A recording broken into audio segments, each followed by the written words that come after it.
you capture? Let's say, for example, you have done a 4-year degree and you want to come here and do an associate. So an associate degree is equivalent to what we call a diploma. So it's 2 years. So how do you convince them that, hey, yes, I have done 4 years in one of the university, Makerere University, you have done University of Ghana or Kenyatta University, University of Nairobi, and you are there, you want to come and do a course in one of the community colleges. So how you approach this is important, because most of the time you realize that we do not have those specialized courses. Let's say, for example, you did commerce. It's very general, but at a diploma level, it is very specialized. So if you ask, why do you want to go and do, let's say, for example, and the other important thing, even before I go there, make sure that the courses link to each other. You know, people have done commerce, they want to come and do nursing. You have been in commerce field for 10 years. So what has changed overnight? So that is very important to highlight. According to you, what has changed? What is different? Because, I mean, you can imagine you have done agriculture and then you go to the embassy, you tell them, hey, I want to go and do nursing. Just because you have had people are coming here doing nursing and they get their green cards. Yeah. So, you know, you can always change your course or your program once you get. Sometimes people change their minds. You know, you come here, you look at the things back at home, what is, you know, even the job market and the offers do change. So you can change your mind as everything is changed. You know, the only constant thing is change. So stick to your line of field or your line of career. Yes, you might be given a visa in some instances, but it will cast a lot of doubt. Why do you want to move from agriculture to nursing? What has happened? So it might be seen that you want to immigrate because you have heard that people with nursing degrees or associate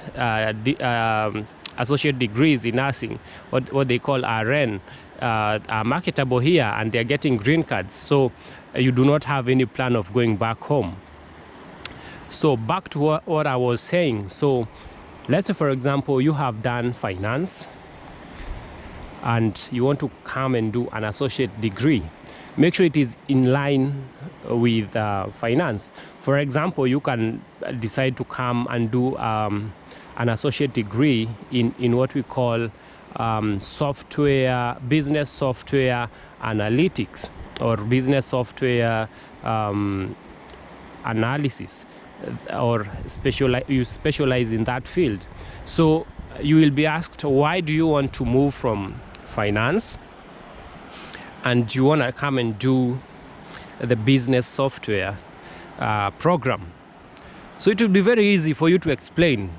Say, yes, I have done finance 4 years in the University of Nairobi, but I have been in this field for 5 years or 2 years or 1 year, and I have realized that there is a gap or an opportunity for me to improve myself so that I can be more marketable to my employer and even to the job market.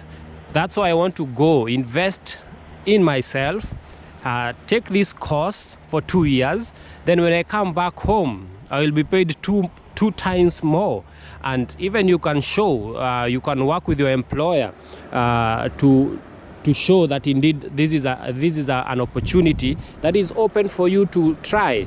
That, you know, once you go back home, if you are being paid 10,000 or 20,000 or 50,000, it will go up with some margin, and that's why you are doing that. So the other thing that is important to highlight is about who will be paying your school fees. It's so important to understand this. So some people have gone to the embassy and they have said, hey, my uncle will be paying my school fees, and it's understandable. But the visa officers are always skeptical. They are seeing your parents are both alive here, and your uncle is paying the 7 million, the 10 million Kenya shillings, or whichever amount that would be. So they will ask you, why is your uncle paying all this money? So make sure you plan well in advance and work with people who can really support you, and let your parents take the role that they should, you know, because they're the ones to support you. Yes, actually you can actually supplement that scholarship that you're getting from your parents, or the funding from your parents, with your own savings. Let's say, for example, you have 1 million somewhere hidden, and the school is asking you to pay for the first year around 1.8 million, and you say, hey, my parents for the first year will be paying 800,000, I will be paying 1 million Kenya shillings. And then they say, what will happen in the next year? So you say, in the next year, my parents are in business, they will foot the other amount. And that's a reasonable story. That makes a lot of sense, as opposed to my uncle who is a big person in I don't know which company will be footing all bills. That really does not work sometimes. So you better think about those things. In case you have any other question, just leave them down on the comment section, and I will be sure to answer and maybe make another video to help you get acquainted with these skills, so that once you go to the embassy, you know exactly what they expect from you and what you need to articulate. Thank you very much. Have a good one.